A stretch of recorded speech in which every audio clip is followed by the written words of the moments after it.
Welcome back to Take Action News, everybody. David Shuster here on May the 4th. The Jason Collins story, and it is an amazing one. It first came out in Sports Illustrated, the May 6, 2013 edition. I was personally thrilled to see this because one of the two guys who was involved in putting the story together is Jon Wertheim. He's perhaps one of the best sports writers of our times. He's written many works, many books, 6 different books. His most recent one, The Hidden Influences Behind How Sports Are Played and Games Are Won, which is also about economic principles used to explain sports. My favorite book of his is actually Transition Game, How Hoosiers Win Hip-Hop. One of the reasons, of course, that I'm so thrilled that Jon Wertheim got this is not just because he's a great writer, and he is. He's also a native of my hometown, Bloomington, Indiana, the pride of Bloomington North. Jon Wertheim, welcome to Take Action News. Bloomington North. Good to be here. How are you, Dave? John, it's great to have you. First, tell us, how did you guys get the story? How did it come together? Well, I mean, now that the statute of limitations lapsed, it was a bit of a fluke. We have a contributing writer, longtime writer here, Franz Lidz, who's friends with an NBA agent. The agent said, I have a client who's thinking about coming out after the season. Would this be something that interested you? Well, we said, certainly yes. This was in early April, and they gave us a date of April 24th. The player didn't want to do it during the season because he didn't want it to be a distraction, but as soon as the season was over, he wanted to unburden himself, and we had circled April 24th on our calendars, and Franz bought a plane ticket, I brought a plane ticket, and to my happy surprise, the meeting was never canceled, and we showed up on the 24th. We had an address, and we knocked on the door, and Jason Collins had ordered us lunch already and greeted us with a smile, and that's pretty much how it happened. And you had no idea in advance that it was Jason Collins? Yeah, I mean, candidly, we knew the agent. We knew he was an NBA player. I deduced that if he was scheduling meetings for the 24th, he was not in the playoffs. So you could sort of reverse engineer it and narrow the list, but I had no certainty it was Jason Collins until, literally till the door flung open. And then I assume you knew enough about the NBA and about him to be able to appreciate his sort of backstory. What was the first thing that he said to you? Honestly, it was just sort of half an hour of very casual, sort of ice-breaking, tell us about Jason Siegel was his backup center, and you sort of had typical L.A. talk about the traffic. I mean, it was sort of just half an hour of casual, get to know each other before we got down to business, as it were.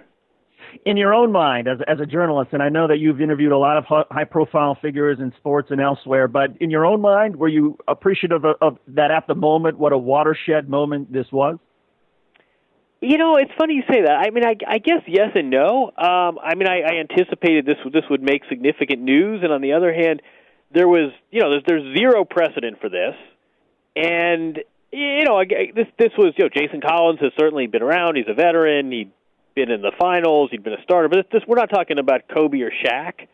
And I just sort of I thought he was a delightful guy. I thought he was very sort of reasoned and charismatic. But you just never have. I woke up Monday morning. We released the story on Monday, and I texted Jason and sort of said, "Here you go," and are you ready? And, that morning, Tim Tebow had been released by the Jets, which in New York anyway was huge news and all over sports talk radio. And, you sort of said, I don't know, maybe Tim Tebow will drown out this story. But, about 10 minutes after this thing went online, that, it just, I was surprised by how much attention this got, put it that way. Yeah, it wasn't Tim Tebow who got the call from President Obama that day saluting his courage. So you interview Jason Collins, and then how long did you have from the moment of that interview to craft the story and then go back to him and refine it before it had to be published? It's funny. I mean, my instinct is sort of once he'd agreed to do this, and we were, he was very clear, and there was no hesitation. My instinct was, we don't sit on this. I mean, just the internet exists. Let's just get it up there. And he, I think a lot of people sort of said, let's take our time here, and there's no rush. He was very concerned. I think I'm at liberty to say this. He was concerned that Celtics, for whom he played most of this season, were having their first game in Boston on that Friday night, the 26th. It was their first game after the marathon. And Jason was very concerned that if this story came out, it would divert attention from that occasion. So he really wanted to wait, and that was fine with us. And the story was quite easy. I mean, it was a first-person piece, and we arrived there. For as many times as you talk to a subject, and it's pulling teeth to get a quote that you can use. He was, he had thought about this. He knew what he wanted to say. He knew what he wanted to emphasize, what he wanted to de-emphasize. I mean, he had a lot on his mind, which I think was one of the reasons he'd chosen this route anyway. So, we spoke probably that first day for 3-4 hours, and came up with a draft, and he had a couple of changes, and it was certainly a process like that. But I was afraid the whole time that one person sends out a tweet and suddenly we all lose ownership of this. But luckily that didn't happen. In the course of those first 3 or 4 hours, did you detect much nervousness from him about what the reaction would be? None. I mean, there was. He was funny, and he was emotional, and there were serious moments, and there were playful moments, and I think that he felt very relieved. But there was I got no nerves whatsoever, no sense of second. There were no doubts. This is something he was absolutely steadfast about doing. He'd given this great thought, and I think he knew the significance. I don't think he knew that before he ate lunch that day, Obama, Oprah, and Bill Clinton would all have called him, but I think he knew that this had the potential to really change, I don't want to say life-changing, but really sort of change his identity and how he was going to be viewed. He knew all that. There was no sort of naivete here, and he, for as many sort of this range of emotions in those 3-4 hours, nerves did not really enter it. We're talking with Jon Wertheim. He's a senior writer for Sports Illustrated, has been with the magazine for some 17 years. He was one of the key folks involved in putting together the Jason Collins story that is the cover story of Sports Illustrated. So, Jon, you have this interview with him, April the 24th, 3 or 4 hours. What was the first thing then that you said to your Sports Illustrated colleagues back in New York and who were about the magazine and how to put this together and what you had? Well, candidly, very, very few people knew about this. I mean, this was kind of a top-secret operation. There were really only 2 of us in the office that even knew this was going on. And, it's funny, we had the photo shoot. Once I knew that he was going to follow through and we had something here and he was comfortable, I arranged this photo shoot very hastily for Thursday. I didn't tell the photographer even what the subject, what this was about. So we're looking back. I wonder what this photographer was thinking going to this house in Los Angeles for a potential cover photo shoot with a guy who'd played, 11 minutes for the Washington Wizards in the last game.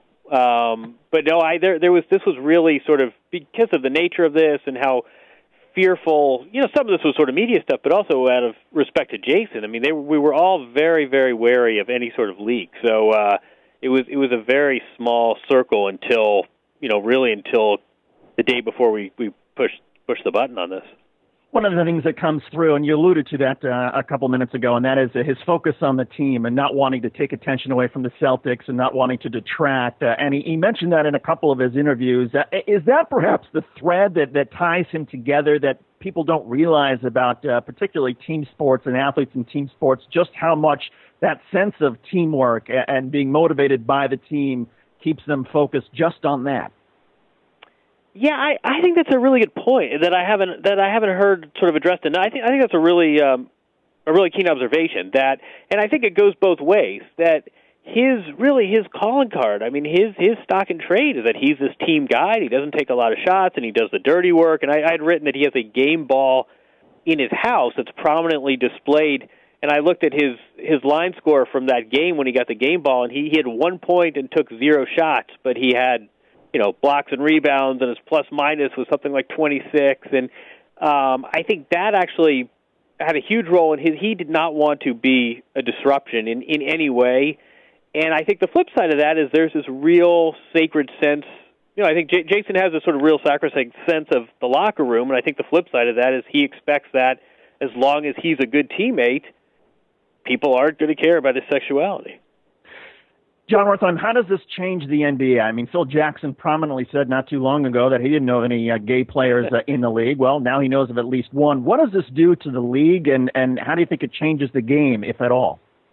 Well, I think that the sort of the reaction Monday and the responses coming from not just from Kobe and Steve Nash, but from players you've scarcely heard of support, I think really reflected well in the NBA. I mean, I think the second part of the story, honestly, is as momentous as Monday is, we need to see this guy in a uniform. I mean, the next chapter is Jason Collins suiting up, and I think that when, and I do think it's when and not if he plays in the fall. I mean, I think there's no way he doesn't play in the NBA, but I think we sort of, the next step is when he's actually on a team, and right now he's a free agent, and when he's signed and has teammates and has opponents and goes to these arenas, I think we'll know a lot more. But I think the NBA the whole time sort of got a bit of a bad rap, and all of this, I think people really sort of underestimated these athletes. I mean, a lot of them are very young, and we know about so views on sexuality breaking down by generation and by age, and I think